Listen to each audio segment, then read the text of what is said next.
ನಮ್ಮ ಶಾಲೆಯ ಹೆಸರು MPS ಚೌಳ್ಯ. ನನ್ನ ಹೆಸರು ಗುರುರಾಜ್ ಬಿರಾದ. ನನ್ನ ಹೆಸರು ಸಂಪತ್ ಕುಮಾರ್ ಬಗದ.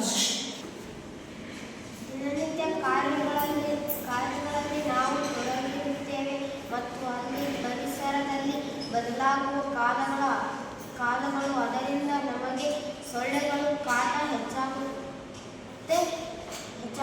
ಇದೆ. ಇದರಿಂದ ರೋಗಗಳು ಜಾಸ್ತಿ ಹೋಗುತ್ತೆ. ಸಮಸ್ಯೆಗಳು ಚರಂಡಿಯ ಸಮಸ್ಯೆ.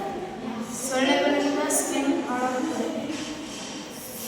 ಸೊಳ್ಳೆ ಕಚ್ಚುವುದರಿಂದ ರೋಗ ಬರುತ್ತದೆ.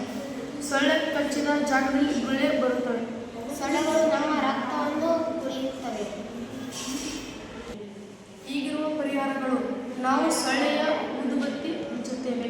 ನಾವು ಸೊಳ್ಳೆಗಾಗಿ ಗುಡ್ನೈಟ್ ಹಚ್ಚುತ್ತೇವೆ. ನಾವು ಮನೆಯಲ್ಲಿ ಸೊಳ್ಳೆಯ ಕೊಯ್ಲು ಹಚ್ಚುತ್ತೇವೆ. ನಾವು ಮನೆಯ ಹೊರಗೆ ಹೊಗೆಯನ್ನು ಎಬ್ಬಿಸುತ್ತೇವೆ. ನಾವು ಮೈಗೆ ತೆಂಗಿನ ಎಣ್ಣೆ ಹಚ್ಚಿಕೊಳ್ಳುತ್ತೇವೆ. ಈಗಿರುವ ಮಸ್ಕಿಟೋ ಕೊಯ್ಲುಗಳು ನಮಗೆ ಕೆಮಿಕಲ್ ಇರುವುದರಿಂದ ನಮಗೆ ಅಲರ್ಜಿ ಆಗುವ ಸಾಧ್ಯತೆ ಇದೆ.